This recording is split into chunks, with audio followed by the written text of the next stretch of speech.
आज हम बात करेंगे ऐसे तमाम दोस्त जो हैं जो बहुत ज़्यादा चाय के शौकीन होते हैं। और ज़ाहिर है वो मैं तो एक ऐसे जो दोस्त हैं उनको भी जानता हूँ कि जो एक एक दिन में जो है वो 100 कप से भी ज़्यादा जो है वो चाय पीते हैं। और हर 10 मिनट बाद जो है वो होटल पे चाय मंगाएंगे और अगर आप उनके साथ बैठे हुए हैं तो फिर आप जो है वो अपनी खैर मनाएं।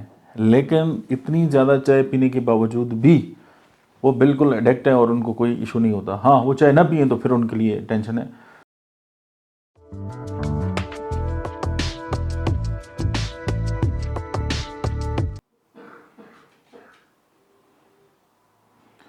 बिस्मिल्लाहिर्रहमानिर्रहीम, अस्सलाम वालेकुम। मेरा नाम डॉक्टर मदजाज है और मैं सिविल होमी क्लिनिक से हैदराबाद से आपसे मुखातब हूँ। आज हम बात करेंगे ऐसे तमाम दोस्त जो हैं जो बहुत ज़्यादा चाय के शौकीन होते हैं। और ज़ाहिर है वो मैं तो एक ऐसे जो दोस्त हैं उनको भी जानता हूँ कि जो एक एक दिन में जो है वो 100 कप से भी ज़्यादा जो है वो चाय पीते हैं। और हर 10 मिनट बाद जो है वो होटल पे चाय मंगाएंगे और अगर आप उनके साथ बैठे हुए हैं तो फिर आप जो है वो अपनी खैर मनाएं।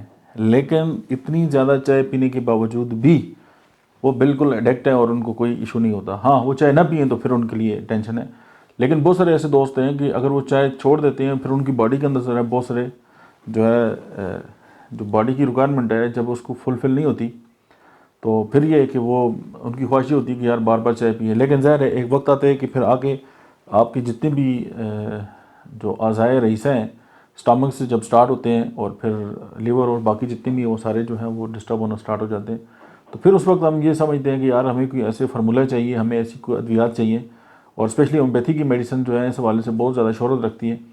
जो आपके जो चाय पीने के जो साइड इफ़ेक्ट हैं या बहुत ज़्यादा जो आपकी बॉडी के अंदर या इंटेस्टाइन के अंदर जो इश्यूज़ आ चुके हैं उनको किस तरह जो है वो आप एड्रेस करें। तो मैं आपको ये पर्सनल जो है एक्सपीरियंस जो है वो बता रहा हूँ, क्योंकि अक्सर दोस्त ये कहते हैं कि डॉक्टर साहब आप बातें जो है वो करते हैं तो मोस्टली जो है वो किताबी बातें होती हैं लेकिन आप अपना तजर्बा बयान नहीं कर रहे। बेसिकली ये सारे तजर्बात ही हैं। अगर जिन लोगों ने किताबें लिखी हैं तो उन्होंने तजर्बात की बुनियाद पे ही लिखी हैं और रिसर्च के बाद किताबों को जो है वो लिखा गया है। और उसके बाद जो मेडिसिन है वो ज़ाहिर है जब इस्तेमाल होती है और फिर ज़ाहिर है हर इंसान जो है उसके पास जो है वो कुछ सीक्रेट्स होते हैं जिसकी वजह से वो अपनी जो प्रैक्टिस है उसमें कामयाब होता है। लेकिन होम्योपैथी जो है बहुत एक वास्ट जो है वो सब्जेक्ट है और इसमें होम्योपैथी की जो मेडिसिन है उनकी जो है वो बहुत ज़्यादा अद्वियात की वैरायटी है। और जो मेडिसिन 240 साल तकरीबन कम वेश हो चुके हैं, इस्तेमाल होती हैं और आज भी वही मुस्तमिल है। और होम्योपैथी की किसी भी मेडिसिन को जो है वो मतरूक जो है वो नहीं किया गया या ना ही उनके कोई साइड इफ़ेक्ट अपीयर हुए हैं बॉडी पे। तो होम्योपैथी की मेडिसिन एक फ़र्स्ट ऑफ़ ऑल जो है वो है नक्स ओमिका। नक्स ओमिका एक ऐसी मेडिसिन है कि जो ड्राइवर हज़रात होते हैं या वो तमाम लोग जो बैठने का काम करते हैं, चाहे वो डॉक्टर हो गए, वो पटवारी हो गए, वो घड़ी साज हो गए, वो पूरे दुकानदार तबका जितने भी बिजनेसमैन हैं, ये सारे लोग जो हैं चूँकि इनका बैठने का काम ज़्यादा होता है, फिर इनके जो मेंटल एक्सर्शन है वो बहुत ज़्यादा होती है, फिजिकल काम इनका नहीं होता। फिर इनको बार बार चूँकि हमारा जो 70% से ज़्यादा जो एनर्जी है वो हमारा ब्रेन इस्तेमाल करता है और फिर इनको बार बार जो है मतलब चाय की तलब होती है। कुछ लोग जो है वो अल्कोहलिक हो जाते हैं, कुछ लोग जो है वो वर्कहोलिक होते हैं, यानी कि काम काम काम। तो ज़ाहिर वो चीज़ भी इनको डिस्टर्ब करती है और फिर वो उसको अपने ओवरकम करने के लिए या अपने असाब को जो है वो वक्ती तौर पर रिलैक्स करने के लिए निकोटीन जो है कुछ लोग उसका सहारा लेते हैं, कैफ़ीन का सहारा लेते हैं। और अब आप ये देखें कि कुछ लोग ऐसे होते हैं कि वो चाय पीते हैं तो फौरी तौर पे उनको जो है वो यूरिन पास करने की जो है वो जाते हैं, क्योंकि कैफ़ीन जो है वो उसके अंदर ये बात है कि वो फौरी तौर पे एज अ डायरेटिक के तौर पे भी काम करती है और पेशाब आवर भी है।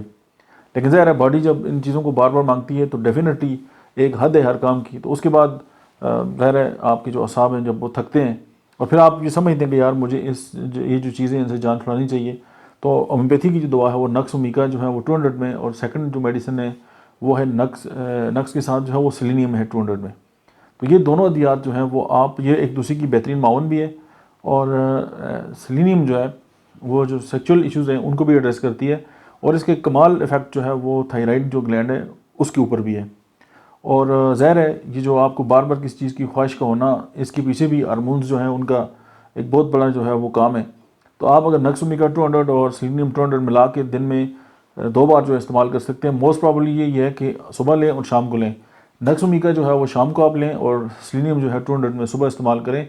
तो आपको जो ये चाय पीने की जो आप बहुत ज़्यादा एडिक्ट हैं या आपको बहुत ज़्यादा ख्वाहिश होती है वो भी न सिर्फ जो है वो ख़त्म हो जाएगी, बल्कि ये होगा कि आप जो है उसकी जो साइड इफ़ेक्ट है उनसे भी जो है वो आपकी जान छूट जाएगी। मुझे उम्मीद है कि ये वीडियो आपके बहुत काम आएगी, और अगर आप ये समझते हैं कि इस वीडियो से आपको कोई फ़ायदा हुआ है तो डेफिनेटली आप अपनी जो सर्कल है उसमें इसको ज़रूर शेयर करें, और हमारा जो यूट्यूब चैनल है डॉक्टर अहमद इजाज़ ऑफिशियल, आप उसको ज़रूर सब्सक्राइब करें। Thank you very much.